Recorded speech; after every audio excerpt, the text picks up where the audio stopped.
if you owe money, you can't owe less than you actually owe. So here is where your round down might be wrong.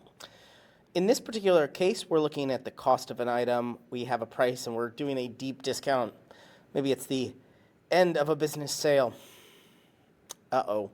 But our debt is just piling up because we have costs involved, we have negative profits, and we have a total debt here of negative 43, but we want to round it. We want to have a round number. And if we round down, let's just wrap that sum with round down, we're going to get negative 43. No matter how we look at that, if it's in dollars or anywhere else, this is wrong. This is less debt than we actually owe, which is 43.5 or $43.50.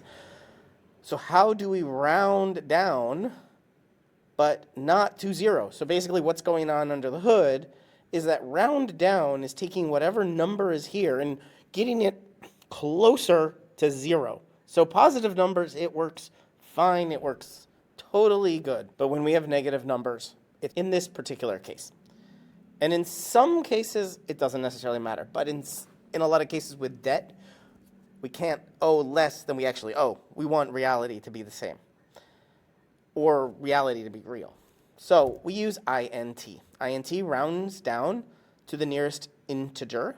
However, it rounds to negative infinity.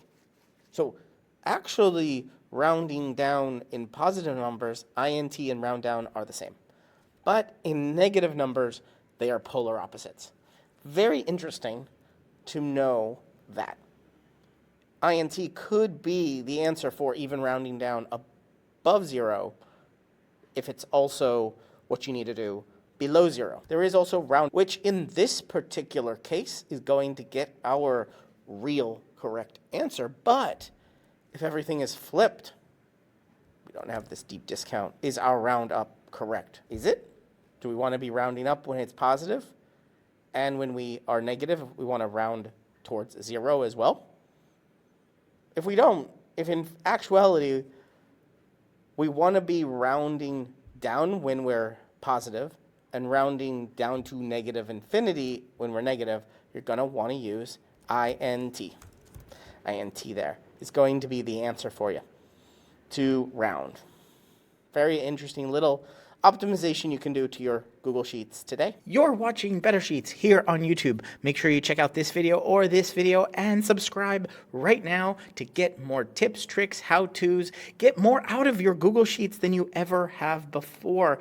I'm excited to be making a ton more videos here. Ask me questions down in the comments and I will answer them in future videos. But for right now, right here, one of these videos is going to be your next Google Sheet.